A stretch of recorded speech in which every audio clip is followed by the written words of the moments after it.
For years, wildlife photographers, action shooters, and budget-conscious creators have relied on Canon's APS-C flagship, the EOS R7. It offered incredible reach and fast burst speeds, but it also came with frustrating compromises: heavy rolling shutter distortion, a limited memory buffer, awkward control ergonomics, and an electronic viewfinder that felt stuck in the past. But behind closed doors in Tokyo, Canon has been quietly testing a camera that changes everything. Field test prototypes have already been spotted in the wild, supply chain patents have leaked, and internal specifications confirm one clear reality: the Canon EOS R7 Mark II is not just a modest incremental upgrade, it is designed to dominate the crop sensor market. To understand why this camera is causing massive excitement across the photography community, you have to look directly at the heart of the machine, the image sensor. The biggest flaw of the original R7 was the rolling shutter. When panning quickly across a field to track a bird in flight or a racing car, straight lines would warp like jelly because the sensor couldn't read data fast enough. Leaked manufacturing blueprints confirm that Canon is addressing this head-on by equipping the R7 Mark II with a brand new 39-megapixel backside illuminated stacked APS-C CMOS sensor. A stacked sensor architecture means the light-gathering pixels sit on a separate layer directly above high-speed processing circuits. This allows sensor readout speeds that approach the flagship Canon EOS R5 Mark II and EOS R1. In real-world shooting, rolling shutter distortion is virtually eliminated. You can fire off high-speed electronic shutter bursts across fast-moving subjects without worrying about bent baseball bats, warped propeller blades, or skewed background trees. And the speed doesn't stop at sensor readout. Paired alongside Canon's main Digic X processor is the newly integrated Digic Accelerator coprocessor. This dual-engine processing brain unlocks electronic burst shooting at a blistering 40 frames per second with full continuous autofocus and auto-exposure tracking. Even better, Canon is bringing pre-capture capabilities straight to the R7 lineup. By continuously buffering frames while your finger rests halfway on the shutter button, the camera saves up to half a second of action before you even fully press the button down. For birders waiting for a kingfisher to dive or sports photographers waiting for a split-second goal line touchdown, you will never miss the exact moment of action again. Autofocus performance is also getting a massive generation leap. Driven by deep learning algorithms from the Digic Accelerator, the R7 Mark II introduces advanced subject recognition that goes far beyond basic eye tracking.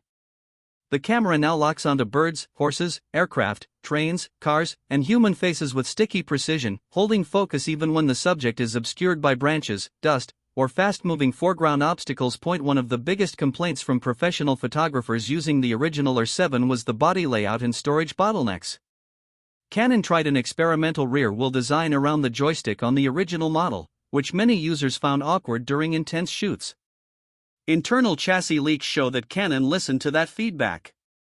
The R7 Mark II adopts a beefier, more industrial body design heavily inspired by the EOS R6 series, complete with a traditional rear thumbwheel, a dedicated AF-on button, and a deeper, more comfortable handgrip built for long days with heavy telephoto lenses. Under the side door, Canon is fixing the single biggest pipeline bottleneck of its predecessor.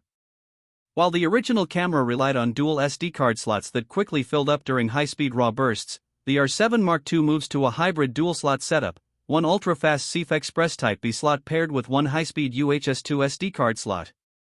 The CFexpress Type-B slot provides massive write speeds, allowing you to dump endless 40 frames per second RAW buffers without the camera freezing up mid-action.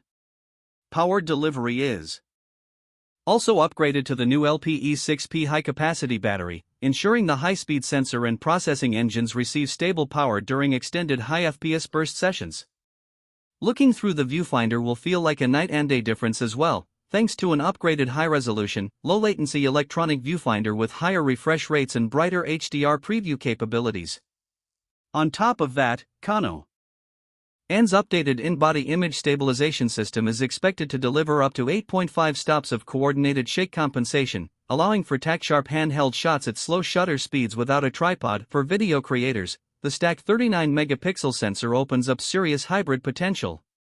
Thanks to the fast readout speed, you get oversampled 4K video recording up to 120 frames per second without severe crop penalties or rolling shutter wobbles. Combined with Canon Log 3, 10-bit 4:2:2 internal recording, full-sized HDMI output, and advanced heat dissipation design, the R7 Mark II becomes a potent secondary B camera for documentary, commercial, and outdoor filmmakers. When you combine a 39MP stack sensor, 40 frames per second pre-capture bursts, CFexpress storage, and professional ergonomics, you get a camera that bridged the gap between enthusiast crop sensor gear and flagship full-frame performance. Industry insiders indicate that with these flagship-grade upgrades, the launching price point will naturally reflect its pro-tier status, sitting higher than the original model's debut price. As production line validation finishes and final testing units complete field runs in the hands of select professional wildlife and sports shooters around the globe, Canon is preparing to pull back the curtain. The long-awaited king of APS-C cameras is officially returning, and it is going to set a brand new standard for speed, reach, and performance. If you enjoyed this deep dive, hit that subscribe button, turn on notifications so you don't miss our full hands-on review when Canon officially launches this machine, and drop a comment below letting us know, will you be upgrading to the R7 Mark II, or are you sticking with your current setup? Thanks for watching, and we will see you in the next one.